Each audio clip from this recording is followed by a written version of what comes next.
We're now pulling back the curtain on one of the most powerful clubs in the world, the nuclear club. 9 countries now hold nuclear weapons, but how did they get them and when did they join? Our contributor, David Clement, has the story. Tonight, we're diving into one of the most sensitive topics in international affairs, the nuclear club. Which countries possess nuclear weapons, and when did they join this exclusive and dangerous group?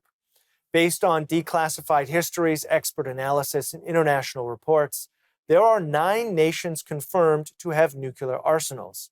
Let's break it down chronologically.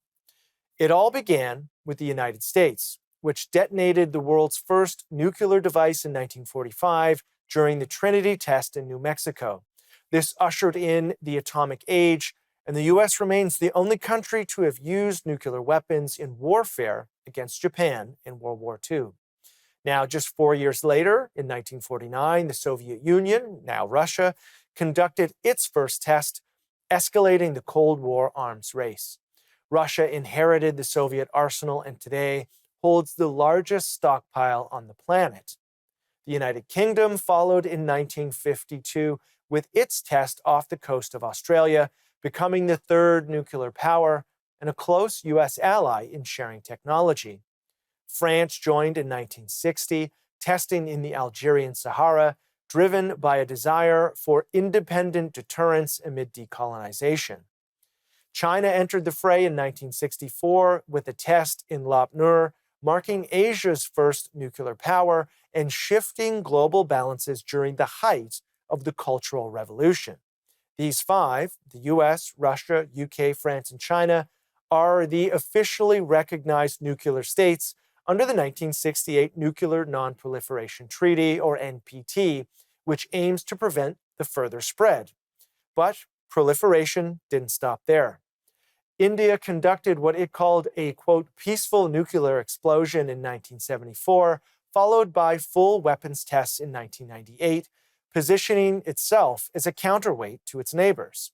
Now, Israel is widely believed to have developed nuclear capabilities in the late 1960s, around 1966 or 1967, though it maintains a policy of ambiguity and has never been officially confirmed or tested publicly. Now, Pakistan responded to India with its own tests in 1998, igniting volatile South Asian rivalries.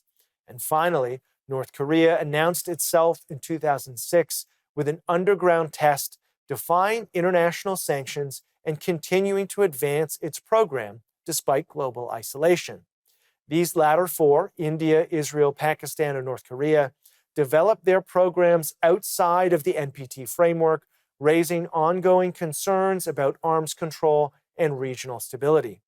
Estimates suggest over 12,000 nuclear warheads exist worldwide today, with most of those held by Russia and the US. As tensions rise in places like Eastern Europe, the Middle East, and the Asia Pacific, the question looms, will more nations seek entry into this club? For now, these 9 hold the keys to unimaginable power and responsibility. Back to you.